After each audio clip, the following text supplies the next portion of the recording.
मंचासीन अतिथिगण, उपस्थित सभी तकनीकी छात्र संगठन के सदस्यों,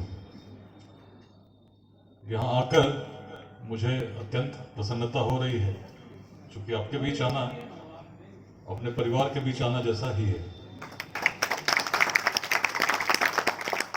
जिस चीज से आप गुजर रहे हैं, कभी मैं भी गुजरा हूं, जैसे सपनों को आप आज देख रहे हैं उससे भली भांति परिचित हूं। बात हम लोग आज कर रहे थे,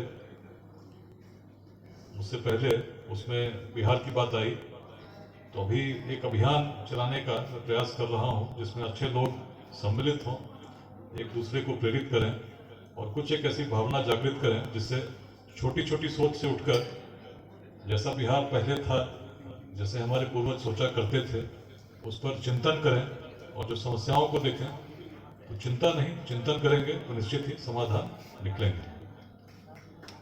अब जैसे बात मैं कर रहा हूं आपसे, माध्यम एक माइक्रोफोन है, बहुत सारी अलग अलग माध्यमों से हम बात करते हैं, कभी फोन से बात कर रहे होते हैं, आप सुन रहे होते हैं, लेकिन मूल में यदि हम जाएंगे तो मूल क्या था? मूल में अगर शून्य नहीं रहता, जीरो, कॉन्सेप्ट ऑफ जीरो नहीं रहता, तो बाइनरी सिस्टम आता ही नहीं। 1 0 इसी पर पूरा सब कुछ आधारित है। जो मैं बोल पा रहा हूँ, सुन पा रहे हैं, कहीं ना कहीं उसके कोर में, मूल में वो जीरो है। और जीरो कहाँ है? आप अगर रोमन न्यूमरल्स में नंबर्स को लिखना चाहेंगे तो कितना परिश्रम करना पड़ता है, लेकिन वहीं जब शून्य आ जाता है, डेसिमल सिस्टम आ जाता है, तो चीजें कितनी सहज हो जाती हैं, गणित का विकास होता है।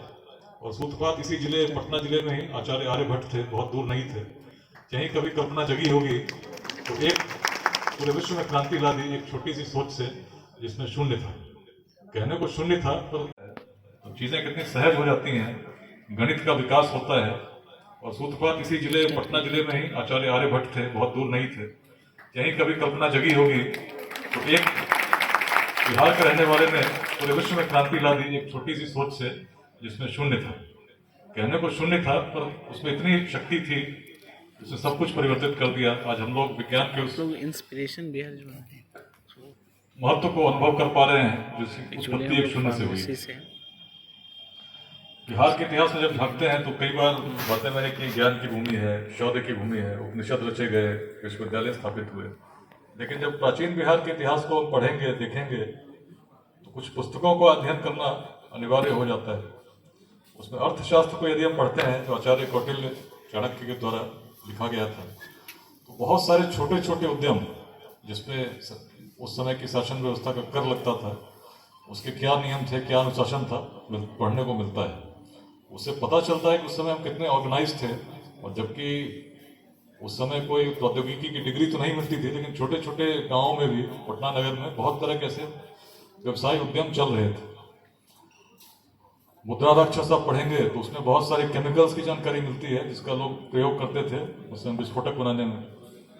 किस प्रकार से तरह तरह के जहर का यूज किया जाता था। बहुत सारी चीजें थी जो कहीं ना कहीं कनेक्टेड थी, टेक्निकल थी, साइंस से लिंक थी। उसका प्रयोग हमारे पूर्वज करते आ रहे थे। चीजें एक दिन में नहीं बनी। विश्वविद्यालय भी जब स्थापित हुए, बहुत सारे उसमें अलग अलग प्रकार की पढ़ाई होती थी, जिसमें विज्ञान बहुत महत्वपूर्ण था, जैसा कि हम जानते हैं। बात तो इतिहास की थी। आसपास में भी जब अंग्रेजों को आप पढ़ेंगे तो अंग्रेजों के समय भी आप देखेंगे बिहार के छोटे छोटे, जैसे बांका जिला बिहार में उस समय आयरन माइनिंग होती थी। पहाड़ों के नाम बताए हुए हैं और गांव वाले निकालते थे। अब जब इसकी कल्पना हम करते हैं कि बिहार में मगध सबसे शक्तिशाली क्यों हुआ, उसके जड़ में भी अगर सोचेंगे तो इच्छा शक्ति भी है। निश्चित रूप से बड़ी ऐसी प्रबल इच्छा शक्ति थी जो पूरे भारत को एक सूत्र में बांधकर उसका नेतृत्व इसी पटना से करने का सामर्थ्य रखती थी, तभी हो सका। लेकिन इच्छा शक्ति को अगर किसी ने प्रबल किया तो कहीं न कहीं तकनीक थी। मगध के जो शस्त्र थे अन्य जनपदों के शस्त्रों से अधिक कारगर थे। कारण उसका बताया जाता है कि छोटा नागपुर की पहाड़ी और आयरन माइंस है, बहुत दूर नहीं थे, इसलिए माइनिंग करके अच्छे शस्त्र बनते थे जो बाकी शस्त्रों से ज्यादा अधिक शक्तिशाली होते थे। यही कारण था कि जब मगध के सैनिक चलते थे तो बड़ी तरह तरह की बातें होती थी, और अलेक्जेंडर भी जब आया तो उसको लौटना पड़ गया। वही बिहार